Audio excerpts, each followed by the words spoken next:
Bonjour à tous, on se retrouve à nouveau pour un autre petit tuto de Marco. Voilà, on m'a demandé sur un groupe Facebook dont je m'occupe, on m'a demandé si c'était possible de faire arrêter un train, par exemple dans une gare, au lieu de le faire arrêter euh, tout au bout de la voie, c'est-à-dire avec l'avant du train très proche du signal. On m'a demandé si c'était possible de gérer donc la distance, de le faire s'arrêter vers le milieu de la voie où on veut en fait. Ça peut être, alors effectivement on peut, c'est tout à fait prévu dans CDM et on va voir qu'on va pouvoir donc régler tout ça. Donc pour faire ça, il faut qu'on aille dans édition des signaux du module. Voilà, c'est là que ça se passe. Alors par exemple, on va prendre cette voie ici, là. On va essayer de faire en sorte que le train, peu importe sa longueur, que le train s'arrête toujours centré par rapport à la longueur de la voie. Alors déjà, on va utiliser un outil qui peut être super pratique, c'est l'outil de mesure de longueur de distance. Voilà. Alors je vais zoomer, donc F2 pour zoomer. Voilà.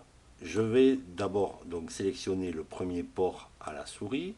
Donc normalement notre train quand il s'arrête vraiment au bord du signal, eh bien, il s'arrête à peu près ici. Donc voilà. Et ici, l'autre côté, la longueur on va dire utilisable, eh bien, ça va jusqu'ici à peu près. Voilà, ça nous donne les coordonnées des deux points. Ça aussi, ça peut être très pratique pour transcrire un plan ou autre. Ça peut être très pratique d'avoir les coordonnées de points précis. Donc là, on a les coordonnées en X et Y des deux points que j'ai posés là. Et on a surtout la distance qu'il y a entre les deux points en fonction de la courbure de la voie et tout et tout.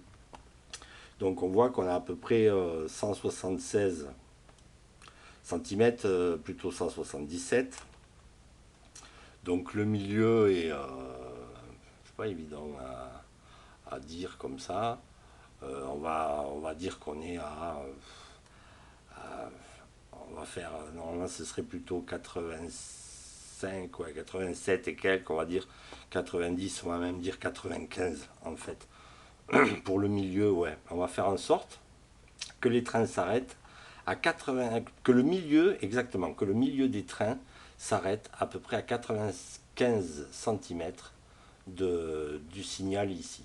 Voilà, donc je ferme. Ça m'a permis de faire mon petit calcul là, ça. Donc maintenant, pour modifier, on va venir modifier le signal pour modifier l'option d'arrêt. Chose qu'on n'avait pas vue jusque-là. Alors là, on est sur des détails. Hein. Tout ce qu'on fait là, ça, faut le faire après que les runs tournent bien. Faut déjà que le réseau tourne, que toutes les simus tournent bien. Là, on rentre vraiment dans c'est la cerise sur le cake. Hein. Donc, on va faire ici. Alors, ouais, j'avais déjà coché ça, je vais l'enlever. Donc, option d'arrêt. On voit ça ici, modifier. On voit aussi d'ailleurs le type de signal ou de quel côté de la voie il est placé, la direction du signal évidemment. On voit aussi surtout s'il est visible ou invisible. On peut rendre certains signaux, vous savez que certains signaux sont pas forcément, ne reflètent pas forcément la réalité sur le réseau. Par exemple, si on fait circuler le train toujours dans un sens, on n'a pas forcément des signaux, besoin de voir, disons, les signaux qui sont prévus pour l'autre sens. Donc voilà, celui-ci est visible, c'est normal puisque pourrait être, il pourrait avoir son homologue physique sur le réseau. Donc il est visible. Donc option d'arrêt. Donc on va cliquer ici, modifier. Ici, on voit qu'on peut rentrer une distance et on peut cocher milieu de train.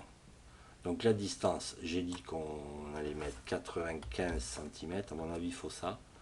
Et on va cocher milieu du train.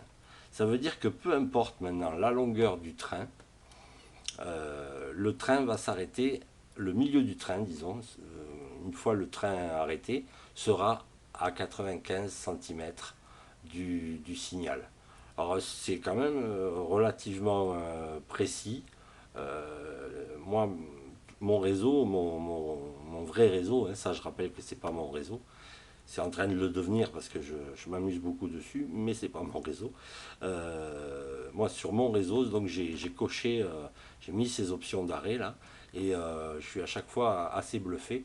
Du coup, j'ai mes autorails qui s'arrêtent bien devant le BV, et c'est quand même super quoi. Voilà.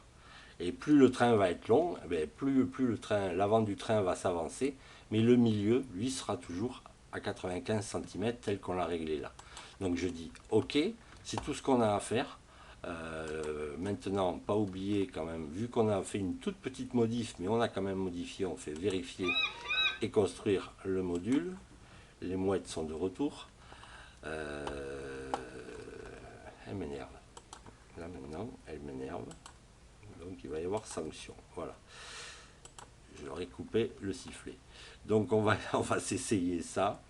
On va tout simplement poser un train sur un itinéraire. J'ai modifié légèrement l'ITI1 pour qu'il démarre aussitôt. Donc je vais mettre l'autorail 1 sur ITI1 ici. Je fais simu. Normalement, je crois que j'ai mis 5 secondes de démarrage. Voilà, là on voit grâce au petit cartouche qui correspond à chaque train, on voit la vitesse, du moins en cran. Hein. Là, je vais passer en contexte de vue global, voilà, comme ça. On va attendre le train, ça va pas prendre longtemps, hein, ça prend une petite minute pour qu'il monte. Et on va voir qu'au lieu que l'avant du train s'arrête au signal, ça va s'arrêter quand même bien avant. Alors après, à vous de régler vraiment la bonne distance. Il faut faire des tests, des essais, voir si ça marche bien. Mais normalement, ça doit très bien marcher. Alors là, au niveau technique, eh bien, normalement, jusque-là, c'était cette zone de détection qui faisait que le train, qui provoquait vraiment l'arrêt du train. Là, ça va être les zones un petit peu avant qui vont provoquer. Ça veut dire que le train va freiner un peu plus fort, un peu plus avant, surtout, avant et plus fort. Voilà, là on voit le train qui arrive, qui freine nettement et qui devrait s'arrêter à la louche, à peu près au milieu. Voilà, très bien. Normalement, il devrait s'arrêter ici. Et là, on voit qu'il s'arrête ici. Le BV étant là, c'est quand même pas mal. Voilà. Donc un petit tuto là rapide. J'ai pas autre chose à dire là-dessus. Testez-le. C'est très très sympa comme option. Ça rajoute encore un petit peu au réalisme. Pour les arrêts en gare, ça peut être sympa. Ça peut aussi être sympa sur les voies de service. Alors là, on peut jouer. Là, j'ai joué avec le milieu du train. Sur les voies de service, dans certains cas, on peut jouer avec la distance vraiment. On peut jouer avec la distance entre le signal et l'avant du train. Tout dépend de ce qu'on veut faire, quoi. Donc, on a plusieurs outils pour pouvoir gérer ça. Il n'y a pas de souci. Alors, il y a un truc aussi pour que ça marche vraiment bien. Alors, je vais arrêter ma simu pour vous montrer. C'est que les trains, quand on les créer, modifier, voilà, quand on crée un train, il faut, je vais en créer un exprès. Je vais prendre, donc je vais lui dire, je sais pas moi, je vais l'appeler train tuto. Train tuto, voilà. On peut lui rentrer une longueur, enfin pas là, la longueur, ça sera la longueur totale de tout le train. Donc là, on ne peut pas rentrer plus que ça, mais voilà, là, le train a été créé, sélectionné maintenant la loco. Donc je vais les sélectionner une loco, je je vais prendre une diesel, tiens, voilà.